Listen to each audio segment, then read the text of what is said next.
Si Prophet Isaiah gisugo sa Dios, kasultian si Hezekiah na i-prepare na asay butang ang lungon, i-prepare na asay dapit i-upside ang imong balay, kay mamatay na ka o di yung ka makarecover.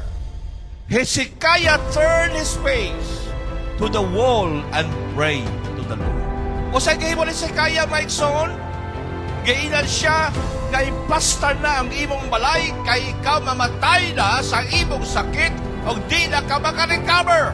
Iturn siya, iatubang siya ngadto sa iyang wall o nag-ampo sa Ginoo.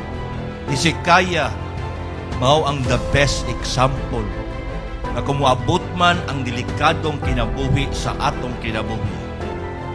Turn your face to the altar and pray to the Lord. Dili ka makasulti sa Diyos, Lord, remember me. Kung wala kay gihimo nga pagkametod-anon, mga maayong butang tana sa Ginoo, mga igsoon. Apag kung dula ka gipugas nga maayo sa iyong papangalagan sa Diyos, you can say to God, Lord, remember me. Una kay pagsulay sa kinabuhi, na kay malatian sa kinabuhi, pinakasimple lang mga igsoon. Turn your face to the altar.